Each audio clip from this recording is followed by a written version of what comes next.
پاکستان امریکہ کو اڈے نہیں دے گا، دو ٹوک موقف پرائم منسٹر عمران خان کا. امریکنز کو ہم نے کہہ دیا کہ بس پرانا والا پاکستان چینج، اب کوئی سپیس نہیں آپ کے لیے. میرا خیال ہے کہ اس پہ کافی لمبی ڈسکشن کافی عرصے سے چل رہی تھی. اس میں سب سے پہلے امریکنز نے رابطہ کیا army chief general Qamar Javed Bajwa صاحب سے. ان کے سیکرٹری اسٹیٹ جن کو وزیر خارجہ کہتے ہیں، ان کی طویل کالز آئیں. اس کے بعد پھر وزیر دفاع انہوں نے بھی، پھر امریکنز جو ملٹری لیڈرشپ ہے ان کی، پھر British leadership military leadership in کی، یہ سارے ایک. اور اس کے بعد آخری تھا CIA چیف کا وزٹ. اس تواتر کے ساتھ تسلسل کے ساتھ یہ ہوتا رہا.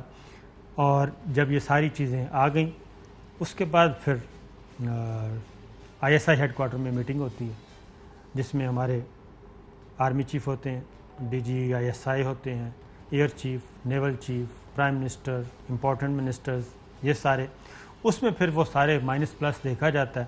اور مائنس پلس دیکھنے کے بعد جو آخری اب تک کی اطلاع ہے، وزیر اعظم عمران خان اور ہماری گورنمنٹ لیڈرشپ، پولیٹیکل ملٹری دونوں، وہ فیصلہ ایک ہی ہے کہ ہم ایئر بیس فوجی اڈے نہیں دے سکتے. Equals to we will not give you air base. جی ہاں، ایئر بیس. پھر اس کے بعد اگلا تھا کہ ہمیں یہ ڈرون اٹیک کی بھی، ڈرون حملے کرنے کے لیے دے دیں. اس پہ بھی ہماری جو پاکستان نہیں مانا، کیونکہ وہ واپس نہیں جانا چاہتے.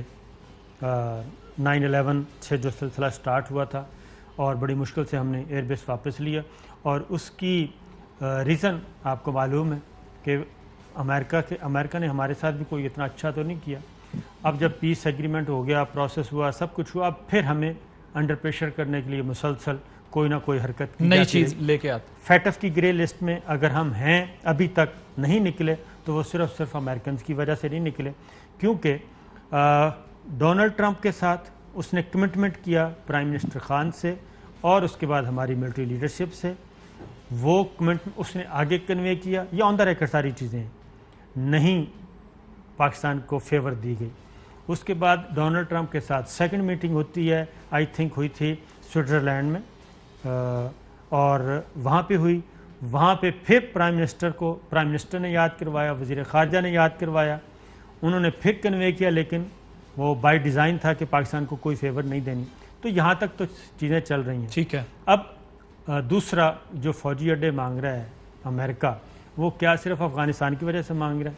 اس کی وجہ سے تو نہیں ہے. چائنا ہے، گوادر ہے، ہمارا سی پیک ہے، اس کی وش لسٹ تھوڑی سی لمبی ہے.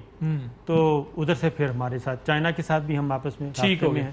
تو میرا اپنا خیال ہے کہ پہلے وزیر خارجہ کی سطح پہ کہا گیا، پہلے ترجمان نے کہا، پھر وزیر خارجہ نے کہا، اور اب پرائم منسٹر آف پاکستان نے کہہ دیا ہے کیٹاگوریکلی کہ ہم فوجی اڈے نہیں دے رہے. بالکل ٹھیک. جنرل صاحب، وزیر اعظم نے تو پوزیشن لے لی ہے کہ ہم آپ کو فوجی اڈے نہیں دیں گے. اب امریکنز کے ساتھ ہمارے پاس بات کرنے کو کیا آپشنز ہیں؟ کیونکہ دیکھیں، ایک تو فیٹف کا بھی حوالہ دیا صابر صاحب نے، فیٹف میں بھی ہم گرے لسٹ میں ہیں، وہ امریکنز کا اس میں انفلوئنس میٹر کرتا ہے، یہ بات ٹھیک ہے.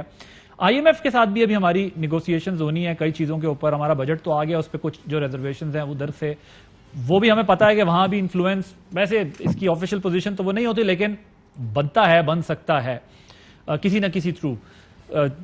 تو کیا ہمیں اس وقت کیا کرنا چاہیے؟ ہماری کیا پوزیشن ہونی چاہیے؟ واٹ از یور ٹیک آن؟ دیکھیے، بات یہ ہے کہ جو کچھ ہم نے فیصلہ کیا یہ بڑا میرٹ پہ اور بڑا درست ہے.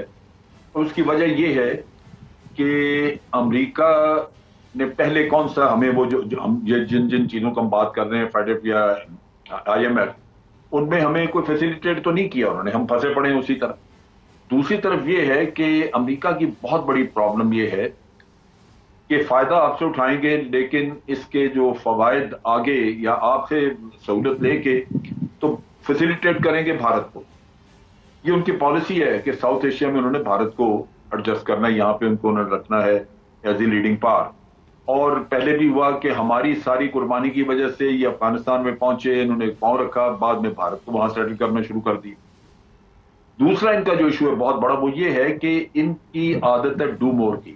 آج آپ بیسس دے دیں اور سمجھیں کہ شاید ہم نے بڑا کام کر دیا اور یہ مطمئن ہو جائیں گے اور ہمیں کو فیسیلیٹیٹ کریں گے، یہ نہیں ہوگا. کل ان کی ڈیمانڈ کچھ اور نکل آئے گی، اور جب وہ پوری نہیں ہوگی تو پھر آپ کے ساتھ وہی سلوک ہوگا جو وہ ہمیشہ کرتے آئے ہیں کہ جہاں جہاں آپ کو پھنسایا پھر پھنسا دیں. لہذا پہلے ہی اس چیز سے نکل جانا بہتر ہے. تیسرا ایشو یہ ہے کہ بھارت کے ساتھ ان کے کوئی 10-11 کے قریب ایگریمنٹس ہیں مختلف قسم کے, جن میں سے بیسس کے شیئر کرنے کا بھی ہے کہ ایک دوسرے کے بیسس شیئر کر سکتے ہیں. وہ وہاں کیوں نہیں جاتے؟ یہاں بھارت کے ساتھ ایگریمنٹ کر کے بھارت کے ساتھ ہر چیز طے ہے. آپ نے ڈیفنس ہو یا کوئی بھی چیز ہو, فائدہ پہنچانا بھارت کو, ایگریمنٹ اس کے ساتھ, نیوکلیر کوآپریشن اس کے ساتھ, بیسز آپ پاکستان سے مانگ رہے ہیں جس کے ساتھ آپ نے کیے کچھ نہیں. ہمارے تو سیکورٹی انٹرسٹ لگاتار وہ سیکریفائس کرتے رہے, اس کی تو توجہ ہی نہیں ہے ادھر. ٹھیک ہے, ٹی ٹی پی وہاں پہ تھی, ٹی ٹی پی وہاں پہ تھی. اب افغانستان میں یہ 20 سال بیٹھے رہے, انہوں نے کیوں نہیں ٹی ٹی پی کو ختم کیا؟ وہاں کچھ کیا؟ کچھ بھی نہیں کیا. اور پھر ان کے ناک کے نیچے بھارت یہاں پہ سارا ٹیررزم کراتا رہا. انہوں نے ایک دفعہ بھارت کو منع نہیں کیا کہ یہ نہ کرے. تو بات یہ ہے کہ جب ان کے اسٹریٹجک پارٹنرشپ بھارت کے ساتھ ہے, مفادات ادھر ہیں, تو ہم سے صرف اگر کام ہی لینا چاہتے ہیں تو آپ کیوں کام؟ تو ہم نے بالکل ٹھیک پوزیشن لی ہے, کیونکہ پاکستان کا کسی اعتبار سے بھی کوئی بینیفٹ نہیں ہے, تو ہم نے دو ٹوک جواب ٹھیک دیا ہے. اب بات شروع ہو تو آپ کہتے ہیں کہ ان پوائنٹس پہ ریلیف ملنے کے بعد کوئی بات ہو سکتی ہے, ورنہ یہ سب یوز لیس ہوگا. بخاری صاحب, یور ٹیک آن. دیکھیے, پہلی بات تو یہ ہے کہ میں لارجلی دونوں ہی ساتھیوں کی گفتگو جو ہے اس کے ساتھ اتفاق کرتا ہوں, لیکن 2-4 باتیں کرنا بہت ضروری ہیں. پہلی بات تو یہ ہے کہ امریکہ جو مطالبہ کر رہا ہے وہ 2002 کا ایگریمنٹ ہے, جس کے تحت ہم it was binding on Pakistan کہ ہم ان کو فیسیلیٹیشنز دیتے رہیں. بیسز کی بات تو بہت بعد میں ہوئی, اور صابر شاکر صاحب نے بالکل ٹھیک کہا, جس طرح ہم نے جیکب آباد کی ایئر بیس ان سے خالی کرائی ہے by sending the troops there and giving them the ultimatum, وہ ہمارے سامنے ہے وہ سب کچھ.